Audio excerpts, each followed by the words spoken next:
All right, let's talk about something we all know way too well: procrastination. But what if I told you that putting things off has almost nothing to do with being lazy or bad at managing your time? What if it's actually a really human and kind of logical way our brains try to deal with our emotions? You've been there, right? That huge project, the exam you got to study for, or even just a simple phone call. You know it's important, you might even want to do it, but for some reason, you just can't. Well, in the next few minutes, we're going to get into the surprising why behind this universal struggle, and more importantly, how you can actually break free. For the longest time, the story we've been told is that procrastination is just a personal flaw, a simple lack of willpower. And that view usually just makes us feel guilty and we start blaming ourselves, which, believe it or not, only makes the whole problem worse. But here's where things get really interesting. Research shows us a much, much clearer picture.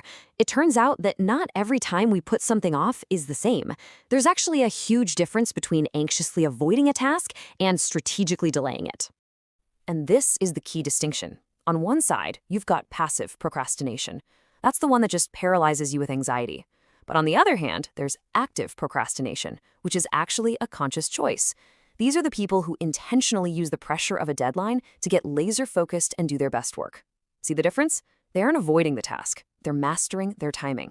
What's really fascinating is that these active procrastinators actually have some pretty adaptive personality traits. Studies show they score way higher in things like emotional intelligence, persistence, and self-directedness. And look at this last row. They're lower in harm avoidance. That just means they're less likely to be pessimistic or anxious when they're facing a challenge. Okay, so if some delay can actually be a good thing, what's really going on with that self-destructive, passive kind that most of us struggle with? Well, the answer isn't in our calendars, it's in our feelings.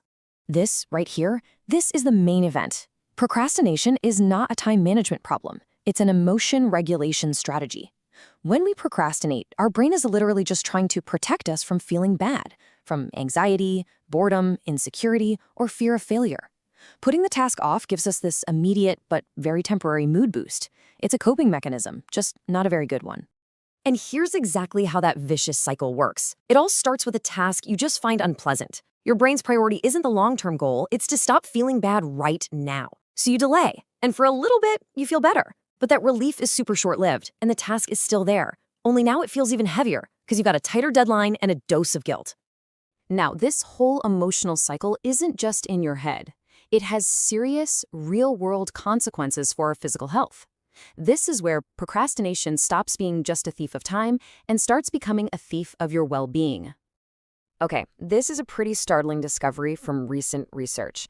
Even after they account for other risk factors like age or personality, studies have found a direct link. Chronic procrastination is a significant predictor for developing high blood pressure and cardiovascular disease. The connection is real and it's serious. So how does this even happen? Well, it's kind of like a triple threat to our health.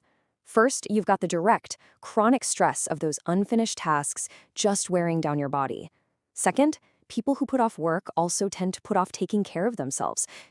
Things like exercise or eating well. And third, that same tendency can lead to delaying doctor's visits, which lets small health issues become big problems. Look, understanding that this is an emotional thing with serious health risks might feel a little overwhelming. But here's the good news. This new way of looking at it gives us a much better way to solve it. So let's talk about a really powerful, practical tool. The secret here is this. Instead of trying to rely on willpower when you're feeling stressed, you make the decision way ahead of time. It's a strategy called an implementation intention. It's not just some vague goal. It's a super specific plan that connects the situation to the action you want to take.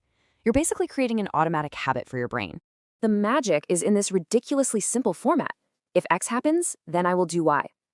This simple sentence takes all the decision-making pressure off of you in the moment. When the if part happens, the then action is triggered automatically. It totally bypasses that moment of emotional hesitation where procrastination loves to sneak in. Here's a perfect real-world example. The cue, the if, is sitting down at your desk. That's something you do anyway. The pre-planned action, the then, is to immediately open the textbook before you even have a chance to check your phone or open your email. You're not waiting to feel motivated. You're just letting the plan do all the heavy lifting for you. Okay, so we've got a practical tool, but there's one more essential piece to this whole puzzle, and it's all about our inner mindset. because what we say to ourselves when we mess up is just as important as the plans we make. Remember how he said procrastination is tied to avoiding bad feelings? Well, beating yourself up just adds more bad feelings to the pile. That critical inner voice, the one that calls you lazy or undisciplined, it just makes the task seem even more awful, which makes you far more likely to avoid it again.